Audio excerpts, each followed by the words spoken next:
Est-ce que vous aimez rester vivant? Je vais le dire autrement, et si votre survie dépendait directement de votre compétence à prédire, de façon à peu près exacte, combien de temps de lumière il vous reste?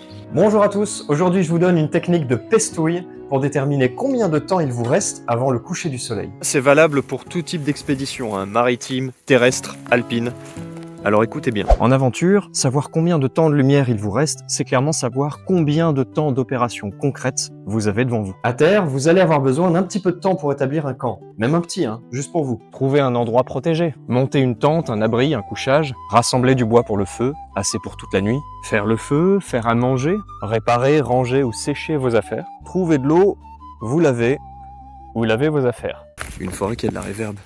Vous avez plutôt intérêt à vous arrêter suffisamment longtemps avant le noir. Je peux vous dire que je me suis fait surprendre une fois ou deux. On passe une mauvaise nuit. Et en mer, évidemment, soit vous naviguez en cabotage, et à ce moment-là, il va vous falloir un petit peu de temps pour trouver l'abri, vous y installer, mouiller l'ancre, faire vos opérations de sécurité. On doit pas être très loin. Soit vous naviguez au large, et à ce moment-là, vous n'avez pas super envie d'aller faire du trampoline la nuit à la frontale dans les gréements. Quand la nuit tombe, vous êtes carré. Le point commun entre tous ces scénarios, c'est que vos instruments sont faillibles. Particulièrement en mer, où il faut bien le dire, la panne électrique est tout simplement l'avarie la plus courante. Oh la vache, mais c'est nul! Et oui, on aura beau blinder, double blinder des systèmes triplement redondants, au bout d'un moment, l'eau et le sel, ça bouffe tout. Pour des systèmes qui sont pas protégés contre ça, l'air salé souvent ça suffit. Encore un indice. Donc oui, bien sûr, près des côtes, moi je me sers de mon téléphone portable, on peut capter un petit peu la 5G au bout de quelques nautiques, etc. Eh oui. Pour l'instant. Donc il faut savoir faire sans. Sachez que dans votre main, vous avez un instrument. Et c'est une technique sur laquelle les Grecs anciens s'appuyaient déjà. Ah oui, d'ailleurs, c'est Thalès qui disait « Quand il n'y a plus rien, il y a toujours ses mains ». Question chasteté, je vois rien à redire.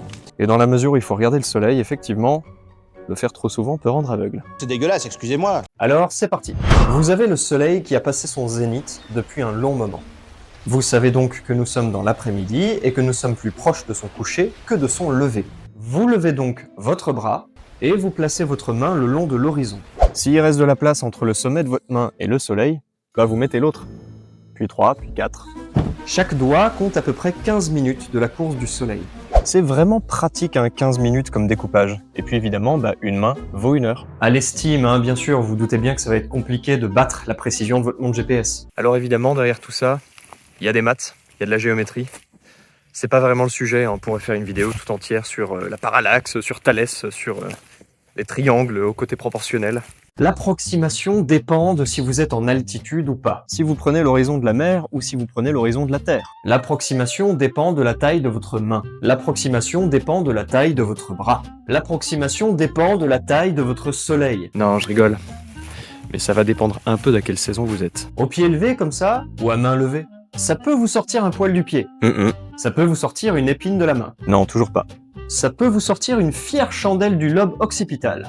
Et si vous voulez rendre la mesure assez précise, je vous recommande de le faire régulièrement parce que votre corps, a priori, change peu. Enfin, je vous le souhaite. Puis vous allez vous construire un espèce de sens inné du temps résiduel. Bingo. Vous la voyez ? Évidemment, prenez en compte qu'après le coucher du soleil, vous aurez un petit bonus de lumière résiduelle d'environ 30 minutes. Précisément, ce temps-là, je vous conseille de ne pas l'intégrer à votre stratégie. Si quelque chose se passe mal, vous allez en avoir besoin. Gardez-le en réserve.